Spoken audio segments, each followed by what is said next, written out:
What is up, everyone? Welcome back to another video. So week 6 is officially in the books, and we had quite a bit of chaos this week. A lot of upsets, and overall just a lot of crazy games to talk about this week. But before we get started, I will just let everyone know that I was out of town this weekend, so I really didn't watch the games as closely as I usually do. Didn't really do, the note-taking that I usually do while I'm watching the games, but still got a lot to talk about with these games. So these game analyses, they won't be as in-depth, but with that out of the way, let's get into it. Starting off on Thursday Night Football, we had the New York Giants taking on the Philadelphia Eagles 34-17, and one of the biggest upsets here in the early season. And it was an upset made possible by a combination of really the Giants playing a pretty damn good game and the Eagles playing a pretty damn awful game. And this is a possible turning point here in the early season for both teams. For better for New York, and obviously for worse for Philadelphia. As for New York, Jackson Dart really continues to impress and steadily improve his game. The Giants may really have something there with him. And it really only helps that the defense is already pretty good and already has been pretty good for the past couple of years. And Cam Scadaboo is an absolute workhorse. It may be a matter of time before he gets banged up with his style of play, but you can absolutely ride the offense with him. As for Philadelphia, the Denver game could have really been the start of a 2023-like collapse. I said last week that this game could be a get-right or a game that could allow for the snowball effect to kind of happen. And early indicator to me, obviously the rest of the season is going to have to be played, but early indicator to me is that the latter is true. However, the one thing the Eagles got going for them is that it is week 6. Unlike 2023 when the collapse started happening in December around week 14, the Eagles have time to right the ship. They have time to fix whatever funk has come across this team. They have time to fix it, again, as opposed to 2023 where it happened in December and come playoffs, they were cooked. The offense, though, I will say, is extremely concerning. Their lack of explosiveness and really their lack of desire to push the ball down the field. It's really a drastic turn in identity. Obviously, they were a run-first team year last year because they had the Offensive Player of the Year in the backfield. Their just lack of getting the ball downfield, the lack of home run plays, it's really concerning for this team right now. Then on Sunday morning, we had the Denver Broncos taking down the New York Jets in what is undoubtedly the game of the year. Yeah, no, I'm just kidding. No, this game was ugly. It was very hard on the eyes, and the only reason I watched the full thing is because I'm a Broncos fan. As for Denver, hey, a win is a win. I would rather be an ugly winner than a pretty loser any day of the week. But the offensive play calling on Sunday was dreadful. I mean, Bo Nix was balling out in the first half, and Sean Payton did him no favors with what he was calling, especially in the second half and especially in the third quarter. It was rough. But the defense continues to be one of the best overall units in the league. I get that it's the Jets, and I get they're trotting out Justin Fields at quarterback, but the defense was still dominant nonetheless. I mean, 9 sacks is insane. As for New York, they did waste an awesome performance by the defense, and I will give the defense of the Jets their flowers. They played an awesome game on Sunday. And, guys, it's year 5. Justin Fields is what he is. He is not a project. He has not been wronged. He is a quarterback that is gifted athletically, but he cannot throw the football.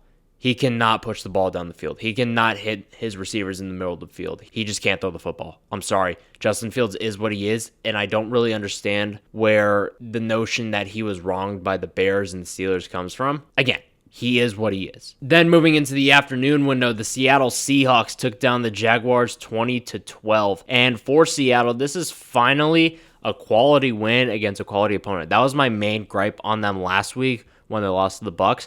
The Jags are a quality opponent, and they beat them fairly convincingly. And moving on from DK Metcalf and Geno Smith continues to look better and better from this front office, especially on the Metcalf side, because along with it, they went all in on Jackson Smith and Jigba. That was the 100% the right move. I mean, he is evolving into one of the best receivers in the game before our very eyes. It is insane to see what he does on a week in and week out basis. As for Jacksonville, this is a huge letdown game after their win last week. And the story of the Jags this year has really been 2 steps forward, 1 step back. They start to put things together. They start to look like a legit threat come playoff time. And then they have a game like this where they only put up 12 points. And then they're kind of going as Lawrence goes. Lawrence and the offense look like they finally got their rhythm last week. They finally looked like they were ready to take that next step. and to put themselves into this upper echelon of offenses in the NFL. And then this week happened where they just really couldn't get anything going. I'm not writing the Jags off, though. I still think that the Jags are a legit good team, but they just need consistency. I completely get that it's a first-year coach, and I get that these growing pains are going to happen. But the point still stands that the Jags' biggest problem right now is consistency. And staying in the 1 o'clock window, we had the Carolina Panthers taking down the Dallas Cowboys 30-27 in a pretty fun game. Whether the Panthers have found something in Rico Dowdle or not will remain to be seen, if this is just like a Linsanity run or not. Regardless, he's been dominant. I mean, 200 scrimmage yards 2 weeks in a row. Come on. That's pretty rare era that Rico Dowdle is in right now. But as a custom all year, we got to tune in next week to see which Carolina Panthers we get. This one, and the one that beat the Atlanta Falcons 30-0, or the one that got pushed around and squashed by the New England Patriots and the Arizona Cardinals. As for Dallas, this is a game that really sucks to drop because Philadelphia lost and Washington lost too. So they had an opportunity to gain some ground in the East, and they blew it. And yet again, the offense is really not to blame here. They're pulling their weight. The defense continues to drag this team down immensely. And continuing through the 1 o'clock window, we had the Los Angeles Chargers squeaking one out against the Miami Dolphins. As for LA, this was a little too close for comfort yet again against a bad team. But this time, as opposed to the Giants game, their stars stepped up and bailed them out this week. With their performances the last 3 weeks, though, I'm really starting to question if this team can keep winning games. Especially if you're in a dogfight with the Miami Dolphins and the New York Giants. I really question the longevity of your team, but remains to be seen. As for Miami, once again, they have snatched defeat from the jaws of victory. When Waller caught that touchdown, there was a thought in the back of my mind, is like, it's not going to matter because the Dolphins are just going to find a way to lose anyway. And lo and behold, they did. And it's really only a matter of time before the Dolphins clean house. I mean, the culture is, if it hasn't been already, it's gone. The presser after the game of Tua Tagovailoa addressing that players aren't showing up to players-only meeting and not showing up at all, that is a huge indicator that this team lacks leadership and it lacks discipline. As I believe it was Jason McCourty on Football Night in America said a couple hours after the game, airing out your dirty laundry to the pressers, that is a sign of a team that lacks leadership, especially out of Tua. It is up to him to address this, not, again, to address it to the media. He is the quarterback of this team. It's up to him. I don't know. It's just, I'm at a loss with Miami. They continue to amaze me, but also not surprise me at the same time. It's contradictory, but it's the Dolphins, so it works here. And lastly, in the 1 o'clock window, it was a smaller slate, but it definitely did not disappoint. We had the Indianapolis Colts taking down the Arizona Cardinals 31-27. As for Indy, very similar to the Chargers, this is a really concerning performance, especially by the defense who was going up against Kobe Brissett-led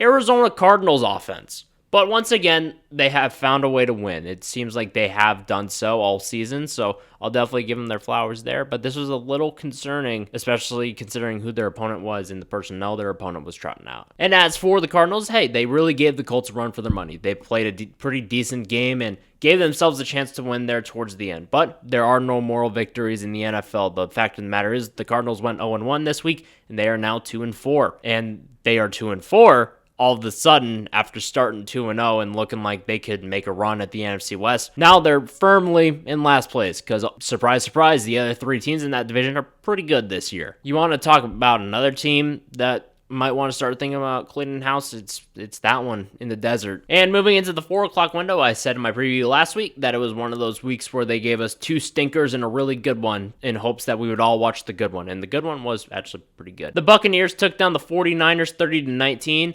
As for Tampa, this is the first game all season where not only they were winning, they were able to give themselves a little cushion there in the end and not have it come down to the final play.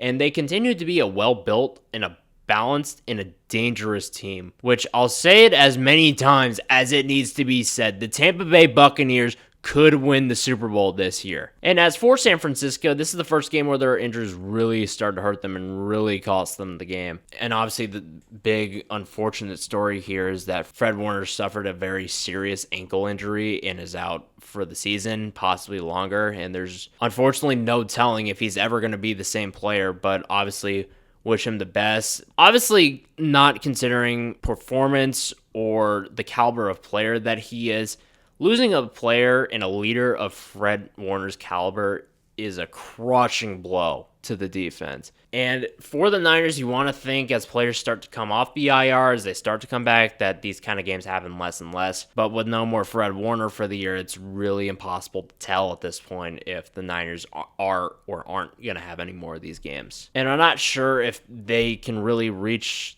the ceiling that they have, just, again, given how many players they're missing at this point. I mean, Kyle Shanahan showed last week that he's a good coach and can put on a pretty good performance with Mac Jones as a quarterback. So, I mean, this is going to be a big test for Kyle Shanahan and his coaching staff to see if they can get this thing back on track, considering similar circumstances led to a 6-11 record last year. I think that Kyle Shanahan's seat might be heating up a little bit. I don't know. It's early. It's very early. And on Sunday Night Football, we had a game that definitely wasn't rigged. We had the Kansas City Chiefs taking down the Detroit Lions 30-17. And in Kansas City, they needed a win fairly desperately, and they played like it. I mean, 2-4 is a tough spot to come back from for any team. So getting a win here was huge. And again, they played like they needed a win this week. And they really maintained ground within the AFC West this week, given that the two teams they were chasing, the Chargers and the Broncos, also won this week. And it's worth noting that the Chiefs committed 0 penalties in this game, which is definitely legitimate. There's no way that this game was rigged at all. As for Detroit, it really wasn't their best performance. I mean, officiating was a factor in this game, I won't deny that, but they really did not play to deserve to win. This really was not their best game. And on Monday night, we had the Atlanta Falcons taking down the Bills 24-14 in a pretty big upset. And as for Atlanta, they were coming off their bye, and they looked about as good and as fresh as can be. And they looked to finally be putting something together under Penix, and also this is the best performance by the defense by far all season. They finally look like they're starting to gel together, and they're really building something pretty good down there in Atlanta. As for Buffalo, this defense continues to hurt them and hinder them in so many ways. They have flat out been bad this year. And again, they'll be fine in the regular season. They're probably going to win the division. But again, the defense is alarming and has given teams some film, I'll put it at that, to expose this Buffalo team come January, as if they weren't already going to beat themselves, if we're being honest here. And our second leg of the Monday night doubleheader, we had the Chicago Bears returning the favor to the Commanders, pulling off a pretty shocking win, 25-24. And for Chicago, after the rough start, the 0-2 start, the Bears are really starting to string things together. Obviously, 3-2, 3 straight wins. And I'm skeptical to say if this is a sign of things to come. Just, again, with how last year went, they started 4-2 and obviously finished 5-12.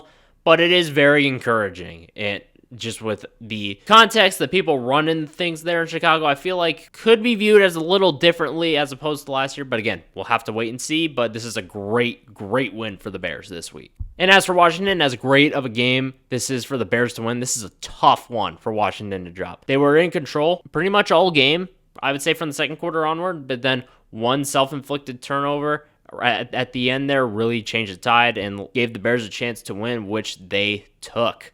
And it was even tougher considering the Eagles lost this week. This was Washington's chance to really get back into the NFC East race, and they blew it. But again, it's only week 6. They still have time to flush this loss and keep moving forward. And looking ahead to week 7, we've got the 4-2 Rams taking on the 4-2 Jaguars in the annual London game for the Jags. And this quite possibly is the biggest one the Jags have played in London yet. These are two great teams so far and could have some massive playoff implications for both teams respectively. Then in the 1 o'clock window, we've got the 4-2 Philadelphia Eagles traveling to Minnesota to take on the 3-2 Minnesota Vikings. And it's starting to get a little dire for the Eagles after 2 losses in a row. And this is usually a tough Minnesota defense, but as we saw in the 2 weeks leading up to the bye, their run D got shredded. And as for the Vikings, JJ McCarthy may or may not be back this week. We'll have to wait and see, and I think that will also be a huge factor into how this game is played. And staying in the 1 o'clock window, we've got the Las Vegas Raiders traveling to Kansas City to take on the Chiefs. And the Raiders obviously are coming off their second win of the season. And the Chiefs are getting an easier game after this tough stretch that they've had the past couple of weeks. But as we've seen in years past, division opponents cannot be slept on. So this is really a big opportunity for both teams, although I do likely see the Chiefs taking care of business here. Then in the 4 o'clock window, we've got the 2-4 New York Giants traveling to Denver to take on the 4-2 Broncos. And the Giants obviously are coming off that huge win against the Eagles last week. Well, the Broncos are coming off a game they escaped. They really did not play their best and still ended up winning. So it's going to be really interesting to see what gives, if anything, or if both trends kind of continue here. Then staying in the 4 o'clock window, we've got the 5-1 Indianapolis Colts traveling to Los Angeles to take on the 4-2 Chargers. And these are two teams that have been pretty good so far. They are coming off wins, but they are coming off wins against teams that have not been so great that were a little too close for comfort. So I do think this game is really going to come down to which one of these two teams has the tougher week of practice. The team whose coach lets them hear it a little more. I think that whichever team was a little more unsatisfied with their performance last week is going to be the one that ends up coming out on top here. Then on Sunday Night Football, we've got the Atlanta Falcons traveling to San Francisco to take on the Infirmary, the San Francisco 49ers. And it's really going to be interesting to see if the Niners get anyone back, if anyone at all. I mean, they just lost Warner this past week. I said a couple weeks it was starting to look like Groundhog Day for the 49ers. It is flat out Groundhog Day for the 49ers. This season's going exactly how last year was, and with a couple more wins than last year. And as for the Falcons, I mean, they're coming up 2 straight wins with a bye in between. The Falcons are rolling right now, so it's going to be interesting to see if they can keep this thing going against, and on paper, a quality opponent. I could see the depth of the Niners really being tested here. Then on Monday night, we've got another doubleheader. First up, we've got the Tampa Bay Buccaneers traveling to Detroit to take on the Lions. And on paper, this is by far the game of the week. Nothing else this week even comes close. This has the potential to be a shootout, and it also has potential to be a game of the year, which is saying a lot because we've had a lot of those so far this year. So I'm really looking forward to this one. Then the second leg of the doubleheader, we've got the Houston Texans traveling to Seattle to take on the Seahawks. And I said a couple weeks ago that the Texans still have a ways to go, but they have taken the first steps towards getting their season back on track. This is going to be the toughest test yet. This is really the best opponent the Texans have faced in a little while. While on the other half of it, this could be a trap game for the Seahawks. Primetime team you should beat. Home crowd, you played well against a quality opponent last week. All those conditions we've seen in the past can tend to add up to a trap game for a team, so we'll have to wait and see what happens there. But that is it for me. If you have any thoughts of your own, any thoughts on what I said both this past week and the week going forward, feel free to drop them in the comments. If you like what you're seeing, feel free to like and subscribe. It's completely optional, but greatly appreciated. But that is it for me. Enjoy week 7, and I will see you in the next one.